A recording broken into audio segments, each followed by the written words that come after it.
Windows 101 Codes. Just like there are numerous window shape options, there are just as many window code options. And depending on where your home is, depends on which building codes matter the most. As you already know, your state and even your local town or municipality has and enforces building code regulations to ensure new homes and remodeling projects are safely and professionally completed.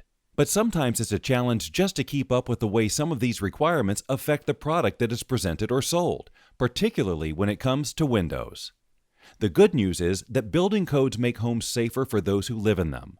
For example, coastal areas of the country are in hurricane debris markets and may require impact-resistant windows and doors. That's an obvious advantage if you happen to be in a home during a hurricane with debris flying all around. But it's also needed to keep the pressure inside the home steady so the roof stays on. Too many homes are destroyed during hurricanes because the building envelope is compromised and the change in pressure and wind velocity pulls the roof off. Having an impact solution for the windows and doors is an easy solution. Sometimes this need can be accommodated by plywood or a shutter over the opening. But sometimes external solutions don't actually hold up the way they're intended to. Impact glass, on the other hand, can meet the hurricane debris code without any additional covering. They are also nice when the power is out and you need light to inspect any damage. Impact-resistant glass is made with an invisible plastic interlayer sandwiched between two panes of glass on the interior side of the glass panel. The outside pane may break, but the laminated interior pane will hold and limit objects from penetrating the window. A small hole may result, and under extreme and repetitive impacts the glass may break further, but the interlayer material will keep the window unit intact under even extreme hurricane category conditions. Most code requirements around the country aren't for such extreme circumstances, and areas that have hurricane debris or high wind zone markets often only require them for certain distances from the actual coastline. As you go inland, the code changes, and so does the required product performance. The thing to remember is a code may be in place, so you'll need to verify with a local building inspector if you have any questions about what a specific home needs to stay up to code and keep its occupants safe. For example, along the coast, a home may be required to have a certain design pressure or DP rating without necessarily having to impact resistance. The DP rating indicates the product's performance in wind, water, and stress load testing. The higher the number, the better it performs. But the requirement for a DP 50 window can drop to a requirement for a DP 35 from one street to another. This difference can mean a lot in terms of what a product costs, so it's best to know exactly what is required. An error on the high side of a requirement just ensures performance beats the minimum need. An error on the low side could mean starting over, and that's never a cheap fix. Some code requirements aren't specific to your geographical location, but to the location of the window in the house.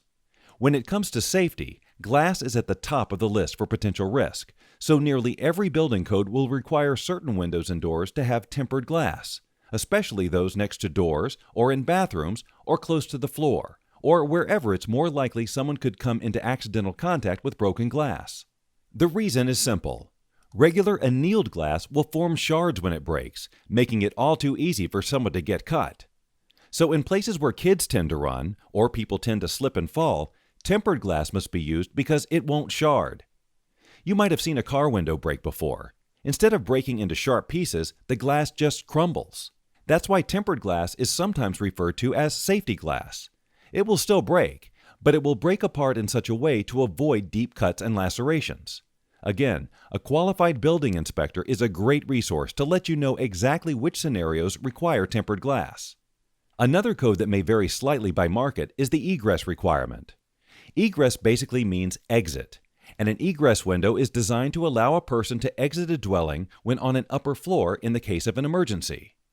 Egress windows make sure the person has the room needed to get out.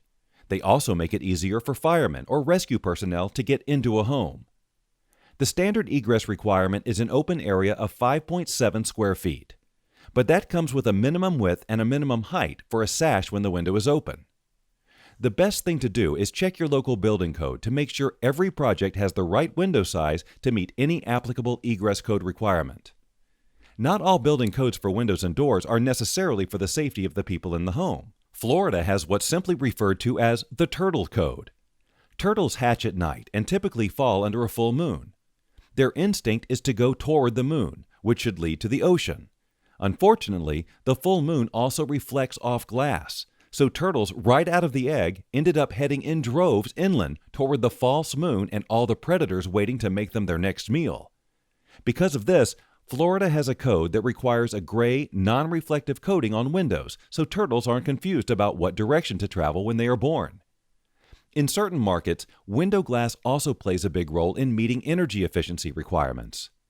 Energy codes can be tricky because they may have a U-value requirement, a solar heat gain requirement, or a requirement for both performance standards. Energy codes are designed to add a higher degree of thermal efficiency to a home's outer blanket.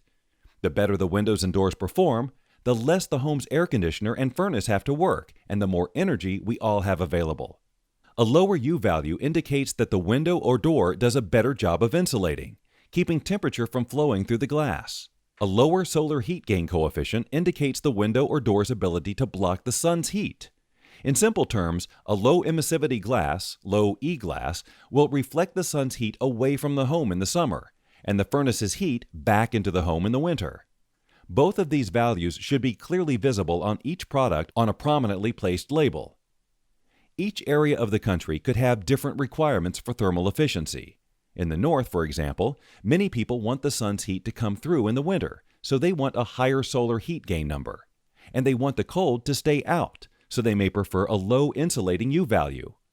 By contrast, a home in the heat of the Gulf Stream or southern Texas would probably have better energy efficiency with windows that have a low solar heat gain number, windows that block more of the sun's heat from penetrating through the glass.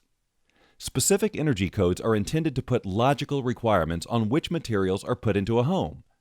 Because these can change dramatically from one area to the next, get to know your local requirements, as well as the thermal properties of the windows and doors you sell. It is common for a window to fail to meet code with the standard glass package, but that same window might be code compliant if you add a low E coating. A simple glass upgrade may prove to be more affordable than going to a completely different window series. Just keep in mind that many projects may be delayed or denied altogether because of some violation, often simply because the homeowner, builder, or remodeling professional is unaware of a product's performance or that a requirement existed in the first place. Knowing your building inspectors and seeking their counsel concerning any question is always a smart decision. We've only touched on a few of the most common code requirements to illustrate how important they can be to your project's successful completion. Remember that codes change and inspectors move on, so do whatever you can to participate in continuing your education and building trusting relationships with professional partners who can help you navigate building requirements in your market.